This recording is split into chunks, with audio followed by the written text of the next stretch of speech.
So thank you for coming here. That was a long drive this morning. Oh, my pleasure. Very much looking forward to this. Very much so. So tell me what attracts you to this particular approach to weight loss. Wow. I'm not sure. I just have this, like, it's like a magnet. I'm just leaning towards it. It's more than a feeling. It's like I know this is the way to go. Interesting. Yeah. Yeah. And I don't know why. I mean, it was introduced to me by a friend years ago, and I'd never heard about it since.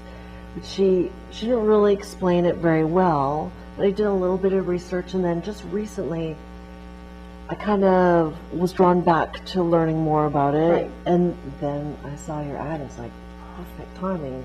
Perfect timing. Okay. Yeah. Probably. Yeah.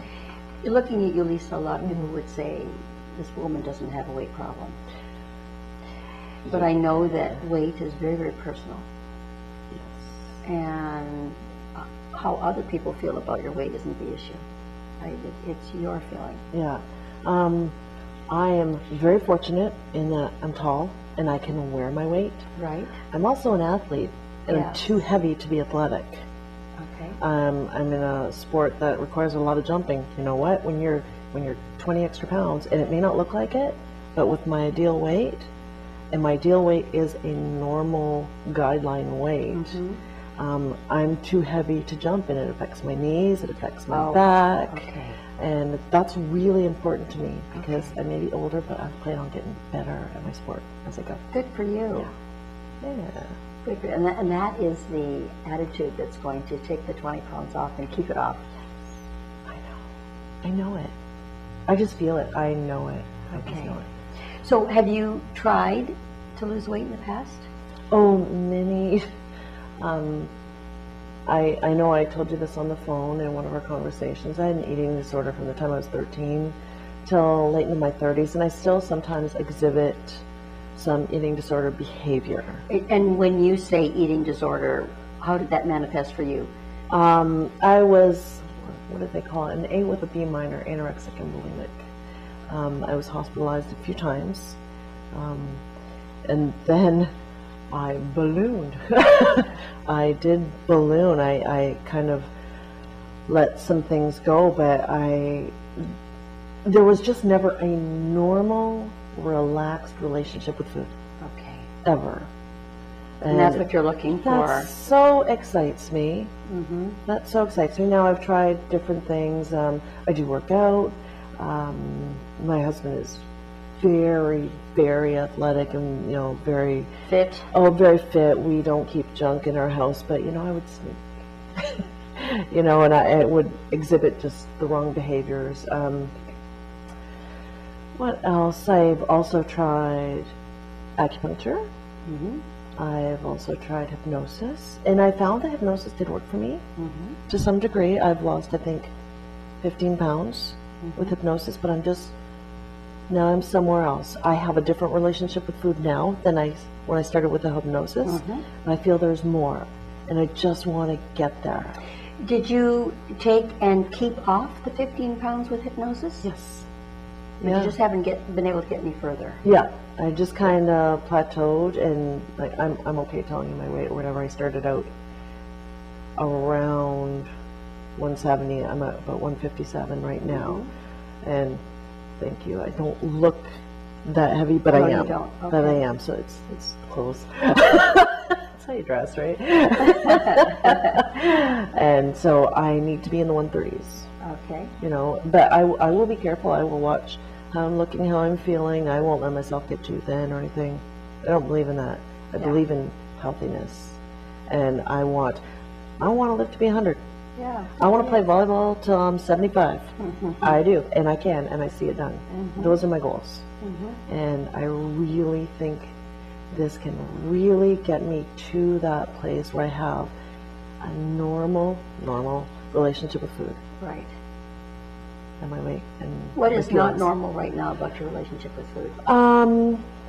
My use of it when I'm angry, when I'm sad, like to fill a void. and it clearly can't. It's food. I don't use it for what it's intended as fuel.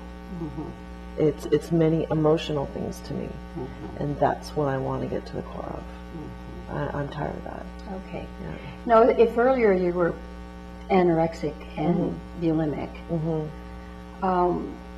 what would you say your relationship with food was at that time? Oh. I am very much not in touch with my emotional self, and I think that was part of it. So it's hard for me to express what it was or was not to me. Do you think that this need to suppress your emotions is connected with using food as something other than fuel? I think so, because I'm just so horrifically bad at expressing my feelings, my emotions at all, in any way, shape, or form. You can ask my spouse. I really suck at it. He's the German, and yet he's the one. He's okay with talking, and I can't talk. Okay. Can't do it. As a child, were you allowed to express emotions at home?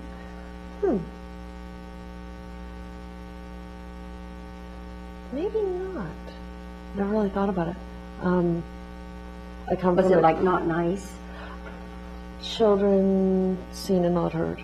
We were very much the polite kids who would sit on the couch with our hands folded. Not to say I had a fantastic upbringing. I really did. But seen and not heard, I would say. I think my mom tried to get me to talk, and I just never... Wasn't your nature? Was it? No. No.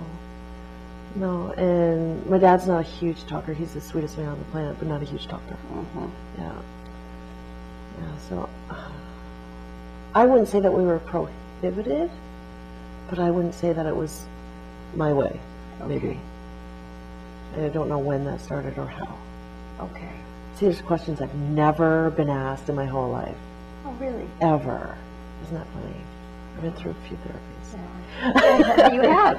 Well, with the eating disorder, I've had therapy. I was hospitalized for months, and, you know, you go through the group therapy and the individual therapy. I don't recall ever being asked those questions, but I'm really good at blocking things, too. Gifted. Really good. Yeah.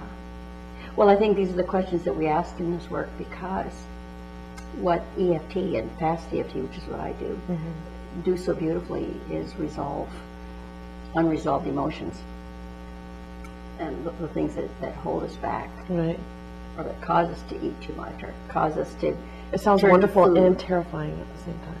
It really does. I want to reassure you about something. Okay. This work is very easy. Anything we're going to do together is less painful than what you do to yourself every day.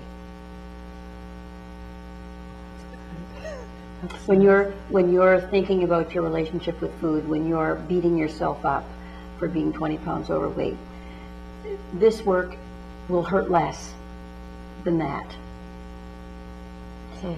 And when we're working together, I will always be asking you, and it might be difficult for you, but I'll be pushing you to do this, to rate the emotion on a scale of 0 to 10. Okay, and if you say, I don't know, I'll say, well, just guess. Okay. Because we want to get it down to 0. So that's our whole approach all the time, is to get it down to 0. Okay. So it never accelerates, it never gets out of control. So a question, if you do get it down to 0, can it come back up, or I don't... If we do it right, the metaphor I use is of a forest. Okay. This is not only I who do this, but the metaphor is of a forest. And you've got all these trees in the forest, let's say your weight forest. And one by one we go after these trees. And not just the branches, which is what most programs do. They're superficial to you. And so when you're saying these are questions that you've never been asked before, we want to get to the root. Okay. And we want to to remove that tree and then plant something in its place. When we do it right, you won't experience it again. It'll